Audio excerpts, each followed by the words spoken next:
य आत्मदा बलदा यस्य विश्व उपासते प्रसिशं यस्य देवाः यस्य छायामृतं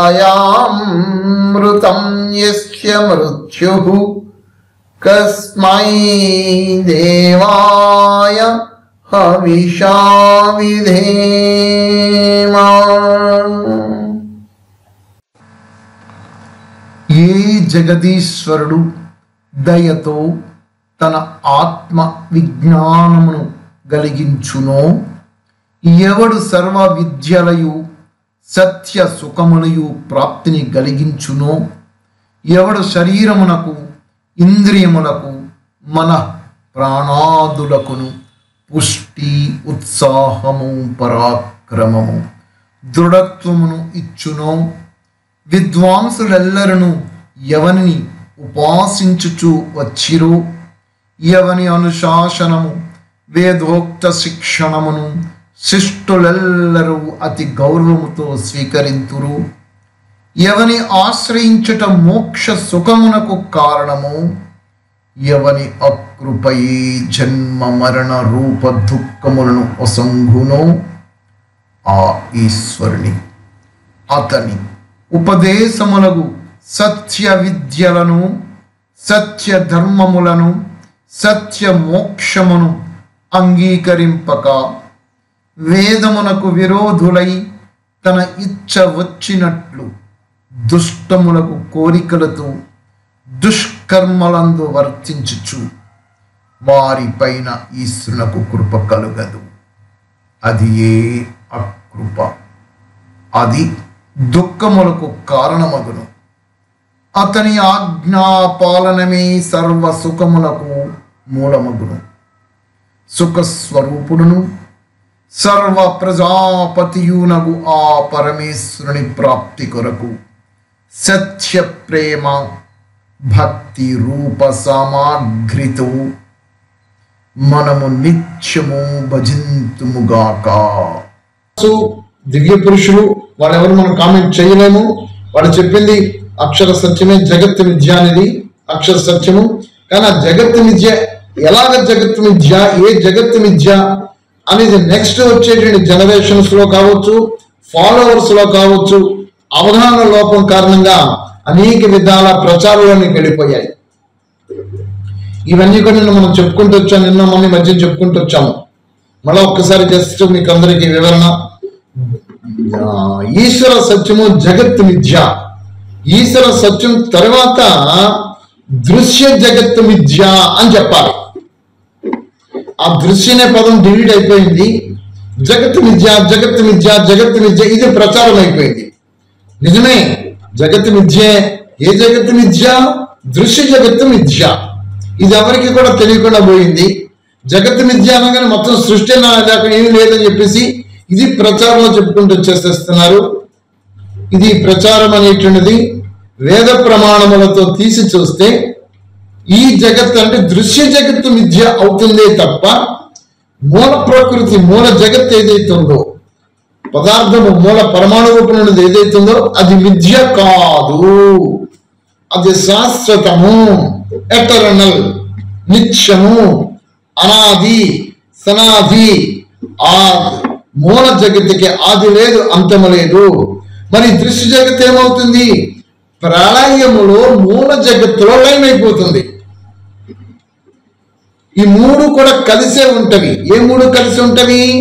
ఇక్కడ మీకు నిన్న వివరించి చెప్పాను. ఆత్మ, పరమాత్మ, ప్రకృతి. దీనికి వివరణగా మీకు మంత్రరూపాన్ని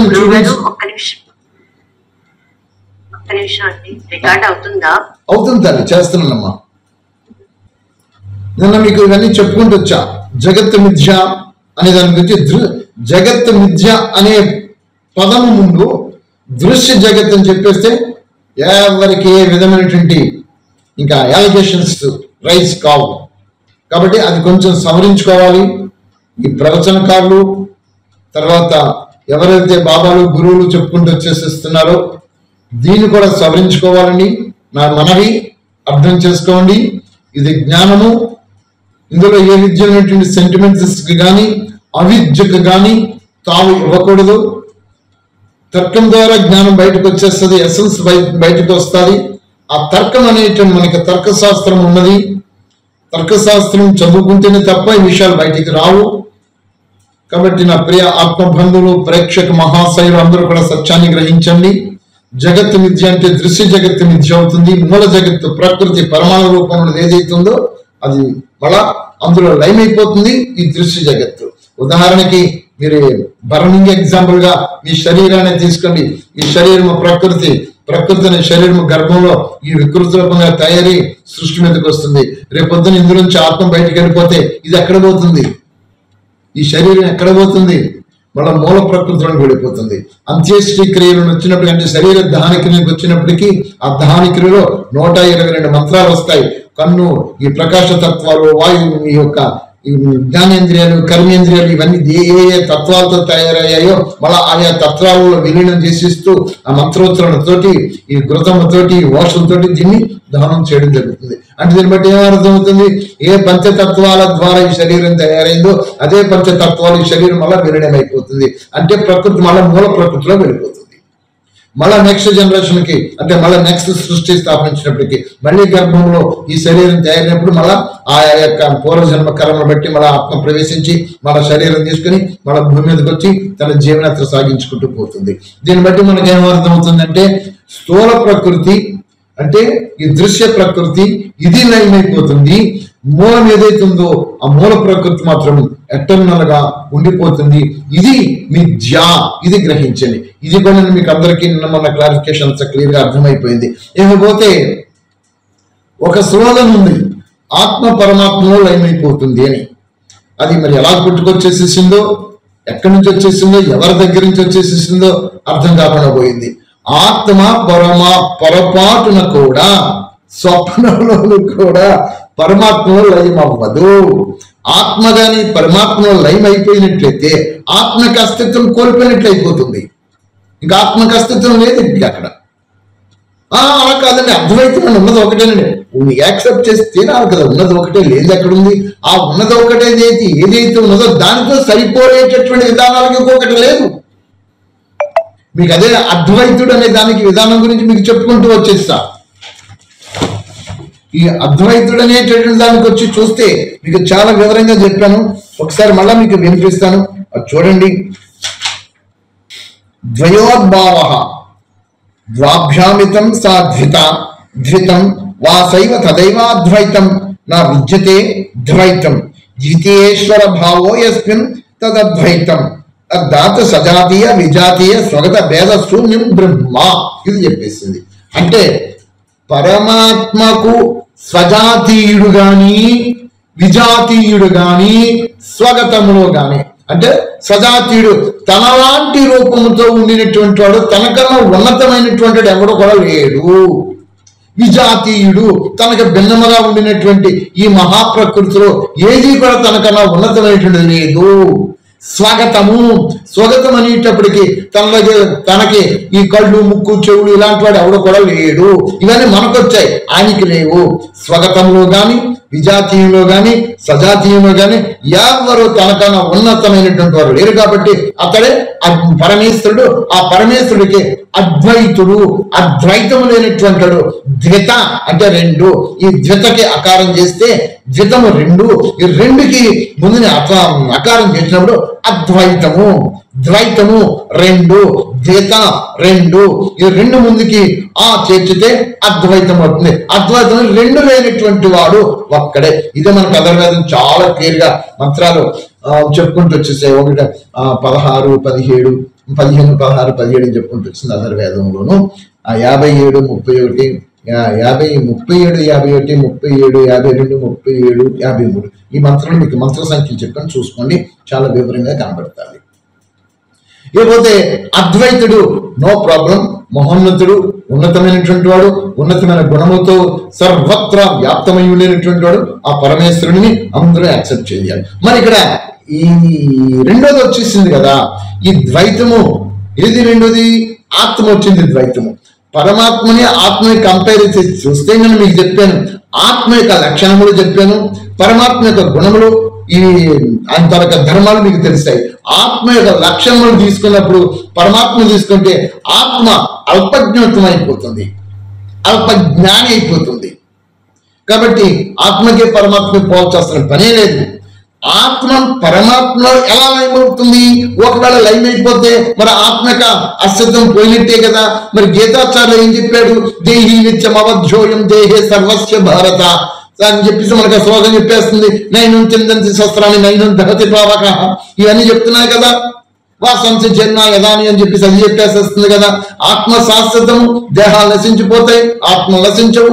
ఈ ఆత్మ అనేటువంటి అగ్నిలో దహింపబడదు, గాలిలో ఎండబెట్టబడదు అని ఆత్మ గురించి ఖచ్చితంగా చెప్పేస్తుంది సాంఖ్యాలు. ఇదే ఆత్మ గురించి మళ్ళా మనం తీసుకుని చూస్తే ఇక్కడ సాంఖ్యాలు మళ్ళీ దర్శనాల్లో మళ్ళీ చెప్తుంది ఆత్మ శాశ్వతం అని. ఆత్మ శాశ్వతం అని సాంఖ్య చెప్తుంది, ఉపనిషత్తు చెప్తుంది, గీత చెప్తుంది. మరి ఇలాంటప్పుడు ఆత్మ పరమాత్మలో లయమైపోయినట్లయితే ఆత్మ యొక్క అస్తిత్వం పోయినట్టే కదా. మరి దేని గురించి చెప్పుకోవాల్సి వస్తుంది మనం?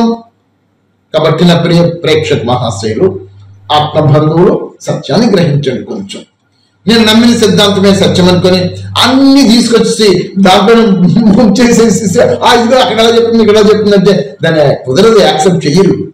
ఎందుచేతంటే ఒకసారి మళ్ళా మీరు ఏం చేయాలంటే బ్రహ్మసూత్రాలకు వెళ్ళండి, మహాభాష్యాలకు వెళ్ళండి, తర్వాత నిరుక్తంకి వెళ్ళండి, ఉపనిషత్తుకి వెళ్ళండి, ఇవన్నీ దర్శనాలు చూడండి. అప్పుడు ఆత్మతత్వం గురించి చాలా వివరంగా అక్కడ కనబడిపోతుంటాయి. ఇవన్నీ సత్య గ్రంథాలు ఇవి, అవి చూడండి. ఆధ్యాత్మిక సంస్థల చేత వచ్చినటువంటి చాలా మంది గురువులు బాబాలు చెప్పుకుంటూ వచ్చేసేస్తున్నారు. ఇవన్నీ కూడా యాక్సెప్ట్ చేయడానికి వీలు లేదు, పక్కన పెట్టి ప్రమాణాలు దూరంగా ఉంటాయి. ఆ ప్రమాణాలు మీరు చెప్పింది ప్రమాణం, మనం ఊహతో ఊహిస్తున్నామండి ఇది కరెక్ట్ అంటే యాక్సెప్ట్ చెయ్యరు, పనికి రాదు. ఒకసారి మీరు ఏం ఊహించుకుంటున్నారో ఏం భావించుకుంటున్నారో అవన్నీ కూడా ప్రమాణంతో సరిపోతున్నవా, భాష్యకారులు దర్శనకారులు చెప్పిన విధానాలతో సరిపోతున్నదా అని అక్కడికి వెళ్ళి వాడు చెప్పిందని మీరు కంపేర్ చేసుకొని చూసుకుంటూ టాలీ చేసుకుంటూ వస్తే మీకు అర్థమైపోతుంది. కాబట్టి ఆత్మ పరమాత్మలో లయమైపోతుందనే మాట పక్కన పెట్టేసేస్తే అసలు సృష్టిలో ఆత్మ తాలూకా స్థితిగతులు ఏమిటి, పరమాత్మ తాలూకా స్థితిగతులు ఏమిటి, ప్రకృతి యొక్క స్థితిగతులు ఏంటి, ఇది అర్థం చేసుకోవాలి మీరు. దేహము దేహము దేహము నా బొంద దేహం, ఈ దేహమే కాదండి, ఇది ప్రకృతి అండి. అయ్యా మహానుభావులారా, మహాశీల తల్లులారా, ఈ దేహం కాదు, ఇది ప్రకృతి నుంచి వచ్చింది. ఈ దేహము, ఈ దేహంలో ఏమున్నది? ఆత్మ ఉన్నదా? కనబడుతుందా? ఆత్మ కనబడదు. ఇందులో కనబడేటువంటి కిడ్నీలను, లేవరును, పేగులను, ఇలా హార్ట్, లేవరు, గుండె, మెదడు, ఈ నరాలు, రక్తం, మాంసం, ఇదంతా మాంసం ముద్దే. ఈ మాంసం ముద్దను నడిపించేదంతా కూడా ఆత్మే, అంటే చైతన్య శక్తి. ఇదేం కనబడుతుందా? శాస్త్ర తరోపనిషత్తు చూస్తే బాలాగ్ర సద మహాగ్రస తద అని చెప్పుకుంటూ వచ్చేస్తుంది. బాలాగ్ర అంటే ఈ శిరస్సు అనమాట, ఈ వెంట్రుక. ఈ వెంట్రుకని 100x1000 ఎచ్చవేస్తే 8,000 భాగాలుగా మారుతుందో, 100x100 చూస్తే 10,000 భాగాలుగా కనబడిపోతుంది. అంటే ఆత్మ 10,000 భాగములో ఒక భాగం అంత సూక్ష్మంగా ఉంటుంది, అందుకే ఆత్మ కనబడదు. ఇలాంటి ఆత్మ ఈ దేహంలో 10,000 భాగాలలో ఒక భాగంగా ఈ ఆత్మ ఉంటున్నప్పుడు మరి పరమాత్మ ఇంకా అత్యంత సూక్ష్ముడు అని చెప్పేసేసింది మనకి అధర్వేదంలో కనబడుతుంది. మరి ఇంకా పరమాత్మ ఇంకెంత సూక్ష్మంగా ఉంటాడు, అందుకే సర్వత్రా వ్యాప్తమై ఉన్నాడు. కాబట్టి ఆ ఆత్మ మనకి స్థూల పదార్థములో సూక్ష్మమయమవుతుంది అని మనం థియరీ చెప్పుకున్నాం. ఆ థియరీకి పంచతత్వాలను తీసుకున్నాం, ఆత్మను తీసుకున్నాం, పరమాత్మను తీసుకున్నాం. సూక్ష్మం ఏదైతే ఉంటుందో అదే వ్యాపిస్తుంది. స్థూల పదార్థము సూక్ష్మంలోనికి వ్యాపించదు. పంచతత్వాలు స్థూలము, పంచతత్వాలలోనూ కొంచెం అత్యంత సూక్ష్మమైనది ఆకాశతత్వము. ఆకాశతత్వం ఉంది కాబట్టి ఈ మిగతావన్నీ కూడా అందులో వ్యాపించి ఉన్నవి. ఆ ఆకాశం వ్యాపించి ఉన్నది, అది ఉంది కాబట్టి ఇవన్నీ కనబడుతున్నవి. ఇలాంటి ఆకాశతత్వము కన్నా సూక్ష్మమైనటువంటి ఆత్మ కాబట్టి ఈ ప్రకృతి నుంచి దేహం వచ్చింది కాబట్టి ఈ ప్రకృతిలోని స్థూల పదార్థములను ఆత్మ సూక్ష్మంగా వ్యాపించి ఉన్నది. మరి పరమాత్మ దగ్గరికి వస్తే పరమాత్మ ఇంకా అత్యంత సూక్ష్ముడు కాబట్టి ఈ ఆత్మ కన్నా పరమాత్మ సూక్ష్మం కాబట్టి అప్పుడు ఆత్మలోను ప్రకృతిలోను వ్యాపించి ఉన్నాడు. ఇదే శతపథ బ్రాహ్మణములోను మీకు 14వ కాండంలో కనబడుతుంది. 3:5:30. నా ప్రియ బంధువులు, ప్రేక్షక మహాశైలు, అమ్మ తల్లులారా, తండ్రులారా, ప్రియ సోదరులారా, సాహిత్యం చదవండి, సెంటిమెంట్స్ తోటికి వెళ్ళకండి. అసలు దేవుడికి మీకు ఏమిటి సంబంధం అండి? ఎందుకు మీరు భయపడాలి దేవుడికి? దేవుడికి ఎప్పుడు మీరు భయపడాల్సిన పని లేదు. ఎందుచేత? దేవుడు మీ నాన్న, మీ తండ్రి. మరి దేనికి భయపడాలి మీరు? సెంటిమెంట్కి భయపడిపోతున్నారు. ఇది ఎక్కడ ఆలోచపడిపోయిందో ప్రతిదానికి సెంటిమెంట్ ముడిపెట్టేస్తున్నారు. మీరు భయపడవలసినది మీ కర్మకే భయపడిపోండి. కర్మకే భయపడాలి మనం. కృతం కర్మ తత్ఫల ప్రాప్త. ఈశ్వర లా ఒకటి ఉంది, చట్టం ఒకటి ఉంది. అదే కర్మ చట్టం, అదే కర్మ సిద్ధాంతం. ఇది కర్మక్షేత్రం. మన కర్మజీవులు. మనం చేసే పిచ్చి పిచ్చి పనులకి, ఈ కర్మజీవితో చేసే పనులకి అన్నిటికీ కూడా ఇప్పుడు కన్ను మిన్ను కానకుండా మూర్ఖత్వంతో, ద్వేషంతో, అహంకారంతో చేసేస్తామే, అప్పుడు చట్టం పట్టుకుంటుంది మనల్ని. నెక్స్ట్ కొన్ని జన్మల వరకు కూడా మానవ శరీరాన్ని ధరించి, కొన్ని గుర్తుపెట్టుకోండి, కొన్ని జన్మల వరకు మానవ శరీరాన్ని ధరించి, ఆఖరికి మానవ శరీరాన్ని ధరించే అర్హత కోల్పోతాం మనం చేసే పిచ్చి పనుల వలన. అప్పుడు ఏం జరిగిపోతుంది? భోగజీవులుగా వెళ్ళవలసి వస్తుంది. భోగజీవి అంటే భోగ శరీరము, కర్మ శరీరము. మూడవది స్థావర జంగములు. ఇంకా పక్క దూరం రమ్మ ఇంకా బయది ఆ బుద్ధు భోగజీవులుగా వెళ్ళిపోతారు. ఒక్కసారి మిమ్మల్ని మీరు కంపేర్ చేయండి. ఆ భోగజీవులు అంటే పశుపక్షాదులు, కర్మజీవి అంటే మానవ శరీరాలు, పశుపక్షాదుల శరీరాలు. ఈ శరీరాలు రెండే డిఫరెన్స్. అందులో ఉన్నదే ఆత్మే, ఇందులో ఉన్నదే ఆత్మే. ఆత్మ మానవ శరీరం తలక అర్హత కోల్పోతే అప్పుడు భోగజీవి యొక్క శరీరంలోకి వెళ్ళిపోతుంది. ఈ భోగజీవిని చూడండి, ఆ భోగజీవితో మీరు కంపేర్ చేసుకుంటే మీరు నిజంగా స్వర్గంలోనే మనం అందరం కూడా ఉన్నాం. ఎందుచేత? ఆ పశుపక్షాదుల తాలూకా ఈ కుక్కలు కావచ్చు, రకరకాల విధానాలతో ఉండే జీవులు, ఆ చతుష్పాదులు ఉండేటువంటి చూడండి, అవి జీవన విధానం ఎంత దుర్భరంగా సాగుతూ ఉంటారో. తిండి కోసం ప్రతి క్షణం నిన్న అలా వెళ్తున్నప్పుడు అవే చూస్తుంటుంటాను పశుపక్షాదులే. అయ్యో ఈశ్వర, ఈ జీవులు ఎంత కర్మలు చేసేసాయి పాపం. తిండి కోసం ప్రతి క్షణము కూడా అలమట్టిస్తూనే తిరుగుతూనే ఉంటవే, ఎవరైనా ఏదైనా తింటుంటావో చూస్తుంటుంటవే. ఆ జీవులు ఎంత కర్మ చేసే పరమేశ్వరా అని లోపటి నుంచి వాటి మీద దయ కలగాలి. అలాగనే దయ వాటి మీదే కాదు, మన మీద మనకి కూడా దయ కలగాలి. ఎందుచేత? మనం మూర్ఖత్వంతో, ముండితనంతో మనం చేసే కర్మకి ప్రతిఫలం అదే యోని మాపన్న మూడా జన్మని, ఈ జన్మని, అది అక్కడికి వెళ్ళాల్సి వస్తుంది. ఆ పశుపక్షాలను చూసి భయపడిపోయి శ్రేష్ఠ కర్మ చేయడం ఇప్పుడు రావాలి మనకి. మనం చేసే ప్రతి కర్మ విశ్వ కళ్యాణానికి జరగాలి. సరే, చాలా బయటకు పోయాం. ఆత్మ పరమాత్మలో లయం అవ్వదు. ఆత్మ పరమాత్మలో లయం అవ్వదు. దీనికి ప్రమాణముగా ఏమన్నవి? నిన్న మనం అయ్యా విశ్వేశ్వరరావు గారు, సుబ్బయ్య గారు రాలేదు, అమ్మ లక్ష్మి విశాలి కూడా, నువ్వు కూడా రాలేదు. నిన్న ఋగ్వేదంలోను 10:82 7వ మంత్రం తీసి చెప్పుకున్నాము. ఈ రోజుని 10:86లో 15వ మంత్రం చూద్దాం. చెప్పండి అమ్మా, హ్యాండ్ రైజ్ చేశారు ఎవరు? రికార్డ్ బటన్ రావట్లేదు చూడండి. ఇక్కడ నా దాంట్లో రికార్డ్ చేసేస్తానమ్మా. ఈ సిస్టమ్ అప్లోడ్ అయిపోయిందమ్మా బాగా, అంటే ఇది అయిపోతుంది, అదే డ్రాగ్ అయిపోతుంది. లాగే కొంచెం వేరే చేసేస్తున్నా, అది వస్తుందిలేమ్మా. నిన్న ఋగ్వేదములను 10:82 7 చూసుకున్నాము. ఈ రోజుని 10:86 15 చూద్దాం. మీ దగ్గర ఇప్పుడు అందరి దగ్గర వేదాలు వచ్చేసినట్టు అయిపోయింది. మన గ్రూపులు అందరి దగ్గర మీరు డౌన్లోడ్ చేసేసుకున్నారు కాబట్టి ఓపెన్ చేసుకుంటే మీకు చాలా క్లియర్ గా కనబడుతుంది. ఒకసారి మీరు చూడండి, ఋగ్వేదము 10:86 15. ఏ విధముగా వాడి అయిన కొమ్ములు గల వృషభములు యోధములలో శబ్దమనర్చునో అటులనే ఈ జీవుడు శరీరావయముల యోధములలో గర్జించుచుండును. భావనముతో కూడిన ఉపాసకుడు నీ ప్రాప్తి కొరకు సిద్ధించిన జ్ఞానము ఉపాసకుని హృదయములో కళ్యాణప్రదగుగాక. ఆ పరమాత్మ సకల పదార్థముల కన్నా సూక్ష్మము మరియు ఉత్కృష్టుడ అయి ఉన్నాడు. ఇక్కడ ఇందులో మనం అర్థం చేసుకోవాల్సినది సకల పదార్థముల కన్నా సూక్ష్మము ఒకటి అంటే వ్యాపకత్వాన్ని సూచిస్తుంది. వ్యాప్య వ్యాపక, వ్యాపించుకునేది, వ్యాప్తమయ్యేది. ఏది వ్యాప్తమవుతుంది, ఏది వ్యాపించుకుంటుంది? స్థూల పదార్థము వ్యాపించుకుంటుంది, సూక్ష్మ పదార్థము వ్యాప్తమవుతుంది.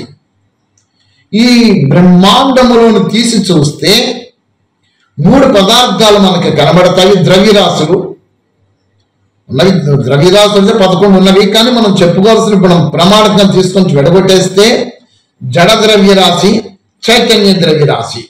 ద్రవ్యరాశి అంటే పదార్థం అన్నమాట, అంతమించేమీ కాదు. జడ ద్రవ్యరాశి వచ్చినప్పుడు ప్రకృతి వచ్చేస్తుంది. ప్రకృతి, సూర్య, చంద్ర, నక్షత్రాలు ఇవన్నీ వస్తాయి. చైతన్యమైనటువంటి ద్రవ్యరాశి అనేటప్పటికీ ఆత్మ పరమాత్మ వస్తుంది. ఆత్మ పరమాత్మ ప్రకృతి అంటే 3 మనకు వచ్చాయి. ఈ 3 కూడా స్థూలమైనటువంటి ఏమిటి అంటే ఇందులో స్థూలమైనది మొదటగా మనకు చెప్పుకోవాల్సింది ఏమిటంటే ప్రకృతి వచ్చేసేసింది. ప్రకృతి కన్నా కొంచెం సూక్ష్మమైనది ఏమిటి అని చూస్తే ఆత్మ వస్తుంది. ఆత్మ కన్నా సూక్ష్మమైనది ఏమిటి అని చూస్తే విశ్వేశ్వర గారు వాల్యూమ్ 20లో వస్తుందండి. వాల్యూమ్ 20 చూశాను సార్. ఓకే అండి. ఏ విధముగా వాడి అయిన కొమ్ములు గల వృషభములు అదే కదా సార్? అదేనండి, చూశాను సార్. 97, 20 రైట్. ఇప్పుడు మీరు పంపించిన పీడిఎఫ్ లో అక్కడ ఎన్నో పేజీ అవుతుంది సార్? అది కూడా అంతేనమ్మా, అదే అంతే అమ్మా. అది పీడిఎఫ్ లో ఆ పేజీలు చూడకుండా ఇది చూడమ్మా, ఏమంటారంటే సంఖ్య అంకెలేమో మనకి మామూలు నార్మల్ అంకెలు ఉంటుంది 97, 28 అన్నటువంటి. అదే కానీ వేరే తెలుగు అంకెలు కొద్దిగా డిఫికల్ట్ గా అనిపించవచ్చు. 97, 28 మంత్ర సంఖ్య పేజీ 10084 10,084 పేజీ. పేజీ 10,084 మంత్ర సంఖ్య 97, 28. ఇక్కడ సూక్ష్మము ఉత్కృష్టుడు, కళ్యాణపదుడు పరమాత్మ. ఉపాసకుని హృదయంలో, ఉపాసకుని యొక్క హృదయములో కళ్యాణప్రదుడు అగుగాక అని అన్నాడు. ఇక్కడ దీని డెప్త్కి వెళ్ళాలి. ముందు నీ వృషభం గర్జిస్తుంది అని అన్నాడు. దాన్ని అలంకారికంగా తీసుకుని జీవుడు కూడా శరీర ఇంద్రియముల ద్వారా వీడు గర్జిస్తున్నాడు అని జీవుడికి చెప్పాడు. దీన్ని పోల్చి అక్కడ వృషభానికి చెప్పాడు. ఇక్కడ జీవుడు అనేటటువంటి వాడు వీడు హృదయాకాశములో పరమాత్మ కళ్యాణప్రదుడు అగుగాక అని అన్నాడు. అంటూ పరమాత్మ సూక్ష్మాతి సూక్ష్ముడు అని చెప్పుకొచ్చాడు. అంటే ఇక్కడ విషయాలు గర్జించడము, కళ్యాణప్రదము, హృదయాకాశము, ఈ 3 టాపిక్స్ వచ్చాయి. దీన్ని విశ్లేషించి చూస్తే అక్కడ వృషభము గర్జిస్తుంది, జీవుడు గర్జిస్తున్నాడు. ఇంద్రియముల ద్వారా గర్జిస్తాడు వీడు. ఇంద్రియములు అనేటప్పటికీ ఈ యొక్క కర్మేంద్రియాల ద్వారా, కర్మేంద్రియముల ద్వారా జీవుడు ఎందుకు గర్జిస్తున్నాడు దీన్ని పరిశీలించాలి. జీవుడు కర్మేంద్రియముల ద్వారా గర్జిస్తున్నాడంటే ప్రకృతిలో జీవనయాత్రను సాగించేటప్పుడు, ప్రకృతికి వీడు వశమైనప్పుడు, ప్రకృతికి బానిసైనప్పుడు, ప్రకృతిని వీడు భోగిస్తున్నప్పుడు, వీడు భోగానికి భంగము కలిగినప్పుడు, వీడికి వ్యతిరేకత వచ్చినప్పుడు అప్పుడు జీవుడు కర్మేంద్రియముల ద్వారా గర్జిస్తాడు. అదే విధముగా వృషభము తీసుకుంటే ఆ చతుష్పాదమైన వృషభము కూడా గర్జిస్తుంది. ఎందుకు గర్జిస్తుంది? తనకి వ్యతిరేకమైన విధానములతో అదేమైనా దానికి జరుగుతున్నప్పుడు అది గర్జిస్తున్నది అని గర్జనని అక్కడ రెండింటికి పోల్చి చెప్పుతూ జీవుడి దగ్గరకు వచ్చినప్పటికీ ఉపాసకుడు అన్నాడు. ఇక్కడ భావనముతో కూడిన ఉపాసకుడు. ఏ భావన వీడుకున్నది? ఈ భావన వీడికి దేనికున్నది భావన? అబ్బో రకరకాల భావనలు వీడికి జీవుడికి. ఈ రకరకాల వివిధ భావనలలో వీడు సత్యమైన నీ ప్రాప్తి కొరకు, అది పరమేశ్వరుని యొక్క ప్రాప్తి కొరకు ఈ జీవుడు సిద్ధించినటువంటి జ్ఞానము. ఏ జ్ఞానం సిద్ధించాలి జీవుడికి అనగా సత్య జ్ఞానము, పరమాత్మక యథార్థ జ్ఞానము జీవుడికి సిద్ధించాలి. అలాగ పరమాత్మక సత్య జ్ఞానాన్ని ఉన్నట్లుగా వీడి జ్ఞాన ప్రాప్తిని ప్రాప్తం చేసుకుంటే అప్పుడు పరమేశ్వరుడు వీరు హృదయాకాశంలో కళ్యాణప్రదుడుగా అవుతాడు. లేని పక్షములో వీడు అవిద్యతతో కూడినటువంటి జ్ఞానముతో వీడు జీవనయాత్ర సాగిస్తే అప్పుడు పరమాత్మ కళ్యాణప్రదుడు కాలేకపోతాడు. అందు గురించి ఇక్కడ ఏం చెప్తున్నాడు? ఓ పరమేశ్వర, నీ యొక్క భావన, ఏ భావనతో కూడినటువంటి జీవుడు పరమేశ్వరుని ఉపాసిస్తున్నాడో ఆ ఉపాసించినటువంటి దానికి కారణము ఆయన ప్రాప్తి కొరకు యాం మేధాం దేవగణాః పితరశ్చోపాసతే దయా మా మధ్యమే దయాగ్నే మేధావినం కురు స్వాహ. దేవతలు మహర్షులు ఏ మేధా సంపత్తితో నిన్ను ఉపాసించారో ఆ మేధా సంపత్తులకు అనుగ్రహించి ప్రసాదించు. ఆ యొక్క మేధా సంపత్తితో ఆ పరమేశ్వరుడిని ఉపాసిస్తే అప్పుడు ఆయన నీకు కళ్యాణప్రదుడు అయిపోతాడు. అలా కాని పక్షములో నీకు తోచిన విధానములతో ఇప్పుడు జరుగుతున్న తంతు ఏదైతే ఉన్నదో మూల సిద్ధాంతమైనటువంటి వేదాలు ఏమి చెప్పుతున్నావో దానికి భిన్నముగానే జరిగిపోతున్నవి. ఇలాంటప్పుడు ఆయన ఏ విధంగా కళ్యాణప్రదుడు అవుతాడు? కాడు. అయితే ఇక్కడ గమనించాల్సిన ఇంకొక విషయం ఉన్నది. దైవం పేరుతో మనం ఏమి చేసుకుంటూ వస్తున్నామో ఆ చేసేటటువంటి విధానాలలో ఎవరైనా సరే కావచ్చు, ధర్మంతో, సత్యంతో, న్యాయ నిబద్ధనలతోటి, కొన్ని విలువలతో వాళ్ళు అక్కడ ఆ దైవ కార్యక్రమాలు చేస్తారు. దానికి ఫలితం ఇచ్చేస్తాడు ఆయన. అవన్నీ కూడా కామ్యకర్మలుగా జరుగుతూ ఉంటాయి. కాబట్టి ఆ కామ్యకర్మలకు ఫలితాల పరమేశ్వరుడు దయాసాగరుడు కాబట్టి అనుగ్రహించి ప్రసాదించేసిస్తాడు. కానీ జీవితాలకు లక్ష్యం కామ్యకర్మ కాదు కదా, నిష్కామ కర్మ, కర్మ త్యాగము, కర్మ ఫల త్యాగము, కర్తృత్వ త్యాగముతో వీడి కర్మ జరగాలి. దేనికి? వీడు మళ్ళా ముక్తికి పోవడానికి, మోక్ష ప్రాప్తిని ప్రాప్తం చేసుకోవడానికి వీడికి ఈ జ్ఞానం కావాలి. అదనమాట సిద్ధించిన జ్ఞానము. అలాగ సిద్ధించిన జ్ఞానముతో గాని జీవుడు యథార్థంగా పరమేశ్వరుని యథార్థ సత్య స్వరూపముతో ఉపాసిస్తే, ఆ భావనతో ఉపాసిస్తే అప్పుడు వీడి హృదయంలో ఆ పరమాత్మ కళ్యాణప్రదుడైపోతాడు. అయితే హృదయంలో లేడా పరమాత్మ? ఆ లేడా ఉన్నాడా అన్న సంగతి మళ్ళా మనం తర్వాత తెలుసుకుందాం. ఇప్పుడు ఈ పరమాత్మ ప్రాప్తి కొరకు సిద్ధించిన జ్ఞానము, ఇక్కడ వీడు ముందుగానే ప్రిపేర్ కావాలి. జీవుడు పరమాత్మ యొక్క ప్రాప్తిని ప్రాప్తించుకోవడానికి వీడి ఎఫర్ట్స్ చెయ్యాలి,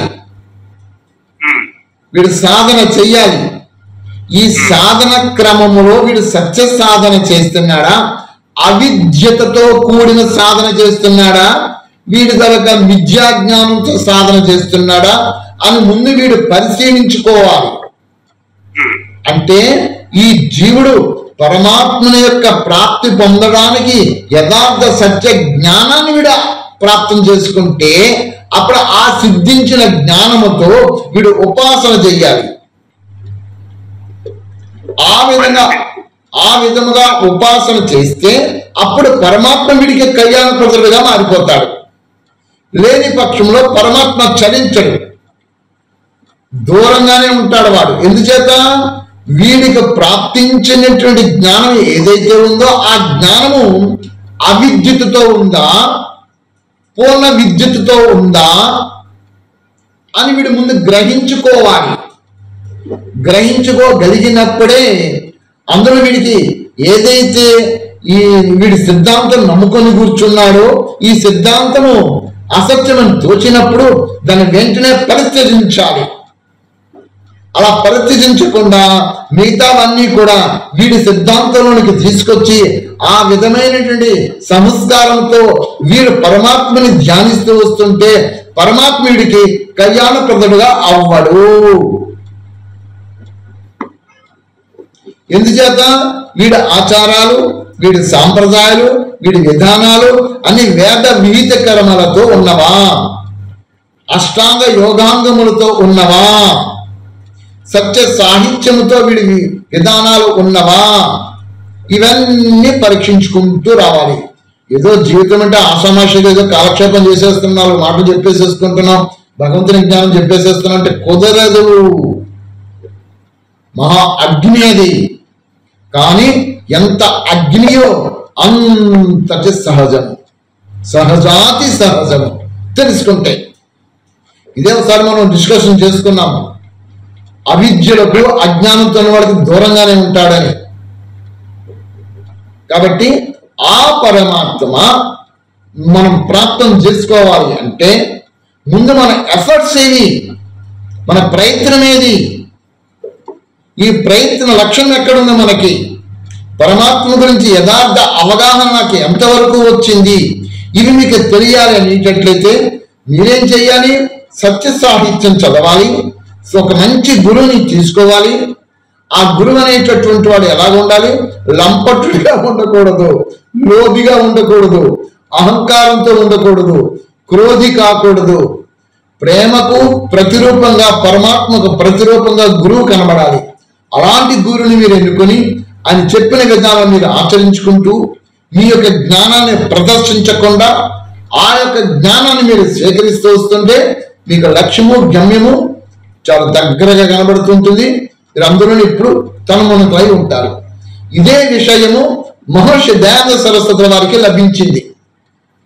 మహర్షి దయానంద సరస్వతి వారి లైఫ్ హిస్టరీ తీసి చూస్తే చిన్నప్పుడు ఇల్లు బారిపోయి రకరకాల గురువులని, రకరకాల బాబాలని పట్టుకొని తిరిగి వెక్స్ అయిపోయాడు ఆయన. ఆయన చెప్పిన విధానాలన్నీ కూడా దగ్గర ఆయనకి శవం కనబడితే ఈ చక్రాలు అంటున్నారు కదా, ఈ చక్రాలు చూద్దాం చెప్పేసి ఆ శవాన్ని కోసి చూస్తే ఒక్క చక్రం కనబడలేదు ఆయనకి. చాలా మంది గురువులు, బంగు కొట్టే గురువులు, గంజాయి తాగే గురువులు, ఈ బాబాలు ఓ కోకలుగా కనబడ్డారు. అందరిని త్యజించేస్తాడు. సత్య గురువు గురించి అన్వేషణ చేస్తూ వస్తుంటే అప్పుడు పరమేశ్వరుడు అనుగ్రహించి విరజానంద మహర్షిని అనుగ్రహించి చూపించారు. ఆ విరజానంద మహర్షి బ్లైండ్. ఇది ఎక్కడ విచిత్రమో చూడండి. ఆయన బ్లైండ్, కళ్ళు లేవు. అలాంటి బ్లైండ్ దగ్గర ఈయన వెళ్ళి శిష్యరికం చేసి యథార్థ సత్య జ్ఞానాన్ని ప్రాప్తం చేసుకొని అద్భుతంగా విశేషములతో చదువుని పూర్తి చేసుకుని బయటకు వస్తే ఆయన అడిగాడు, నేను చదువుకున్నాను అన్నాడు. అవి చదివాను, ఇవి చదివాను, అన్ని చెప్పుకుంటూ వచ్చాడు. అవన్నీ ముందు ఆయన నదిలో పడేసిరమ్మన్నాడు ఆయన. విరజానంద మహర్షి గారు ఏమన్నారు? నువ్వు ఏమి చదువుకున్నావో చదువుకున్నవన్నీ కూడా నదిలో పడేసి నా దగ్గరికి రా అన్నాడు. వెంటనే అన్ని పక్కన పడేసి శూన్యమైపోయి ఏమి నేను రిక్త హస్తములతో వచ్చి కూర్చుంటే అప్పుడు జ్ఞానం బోధించాడు ఆయన. ఫైనల్ గా అయిపోయిన తర్వాత గురుదక్షిణగా అప్పట్లో యాలకులు, లవంగాలు ఇవన్నీ ఉంటే పట్టుకెళ్ళి ఇచ్చాడు. దయానంద, నీకు నేను ఈ యాలకులు, లవంగాలు, ఏమన్నా వనము ఇవి ఆశించా నీకు జ్ఞానం బోధించాను. ఆర్య సంతతి అయినటువంటి మన భారతదేశంలో ఆర్య సంతతి భ్రష్టు పట్టేసేసింది, పతనావస్థకు వెళ్ళిపోయింది. మూఢాచారాలు, మూఢ సాంప్రదాయాలతోటి. నువ్వు చేయాల్సినది ఇప్పుడు తిరిగి ఆర్య సంతతిని మేల్కొలుపు, సత్యమైన యథార్థపరిచయం వారందరికీ చెప్పు. మూఢాచారాలు, మూఢ సాంప్రదాయాలు, విధానాలతో ఈ భారతాన్ని ఇప్పుడు విరాజులుతూ ఉంది.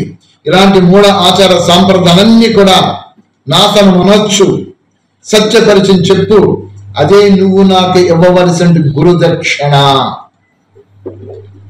అప్పటి నుంచి ఆయన ఆ ఓం జెండా పట్టుకొని ఈ సత్య సాహిత్య పుస్తకాలు పెట్టుకొని ఎక్కడికక్కడ మీటింగ్లు పెట్టి గోష్ఠులు పెట్టి మొత్తం అందరిని పండిత వర్గాలన్నీ కూడా వాళ్ళు చేసిన విధానాలన్నింటినీ కూడా ఖండించుకుని యథార్థ సత్యం చెప్పాడు. ఆ విధంగా మనం నేర్చుకున్న జ్ఞానము, ఊహలతో కూడిన జ్ఞానము, భావనలతో కూడిన జ్ఞానము సత్యము కాదు. ప్రమాణంలో మనం అనుకుంటే అది ప్రమాణంకు ధీటుగా ఉంటే అప్పుడు యాక్సెప్ట్ చేయాలి. సరే అయిపోయింది. రేపు మంత్రం మనం ఇవాళ 1086 తెలుసుకున్నాము. రేపు 1086 ఋగ్వేదంలో ఏముందో తెలుసుకున్నాము. మీ దగ్గర అందరి దగ్గర వేదాలు ఉన్నవి కాబట్టి రిఫరెన్స్ అవన్నీ డౌన్లోడ్ చేసి పెట్టుకోండి. రేపు దాని గురించి మళ్ళీ మనం డిస్కషన్ చేసుకుందాం. ఓం నమః.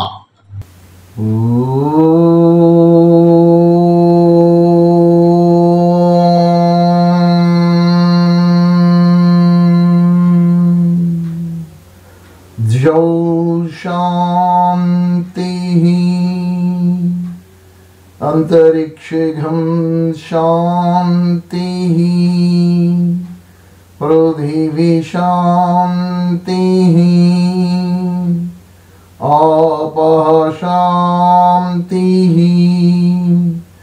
ओषधयः शान्तिः वनस्पतयः शान्तिः विश्वे देवाः शान्तिः ब्रह्म शान्तिः सर्वगं शान्तिः शान्तिरेव शान्तिः क्षमा शान्तिरेधि ॐ शान्ति शान्ति शान्ति